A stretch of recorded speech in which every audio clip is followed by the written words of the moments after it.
What's up, guys? Today we'll be cooking sinigang with beef short ribs in an Instant Pot. Sinigang is a Filipino dish that consists of meat and an assortment of vegetables, all cooked in a tamarind-based broth. Normally, it takes a few hours to get the beef short ribs extra tender, but with the Instant Pot, we'll be cutting the cook time in half.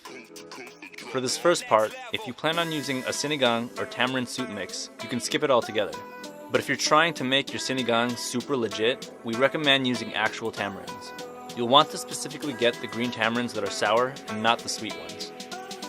So, to start off, dump in half a pound of washed tamarinds into a small pot. And then add 1.5 cups of water.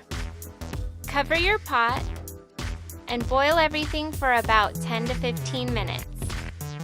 After boiling them, smash your tamarinds with a sturdy utensil to release the sour juices of the fruit into the water. Once you're satisfied with how much you've mashed up your tamarinds, pour everything through a strainer into a bowl. And then squish the tamarinds one last time to get every last bit of sour juiciness. Now it's time to start cooking. First, throw in 2.5 to 3 pounds of beef short ribs into the Instant Pot.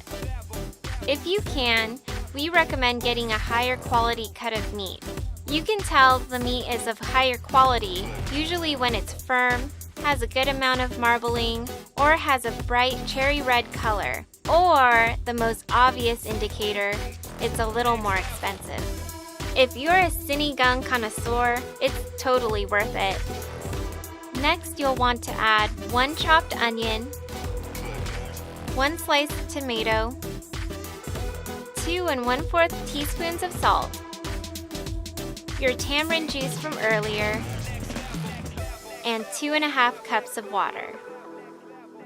Secure the lid to your Instant Pot, and then turn the steam release to the sealing setting.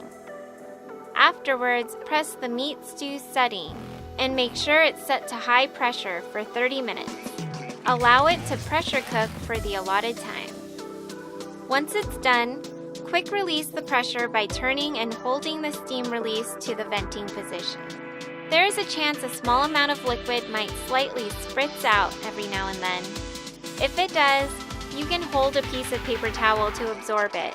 But after a minute or so, you should be good, and you can just let the Instant Pot vent out on its own.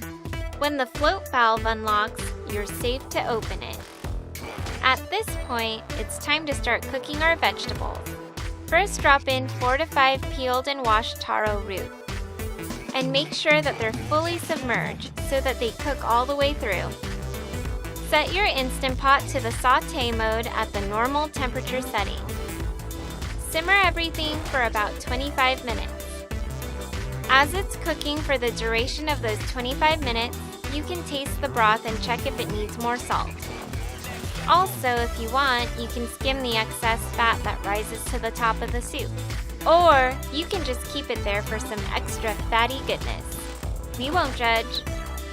At the 25-minute mark, fork your taro root to check if their tenderness is to your liking.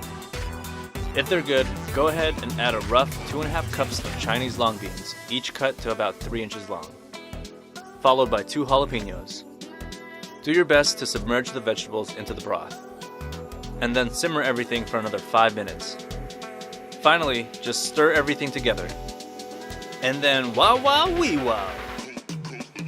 I personally prefer sinigang with beef short ribs, but Nicole likes it better with pork ribs. Let us know which type of meat you prefer in your sinigang. Either way, they're all talagang tasty.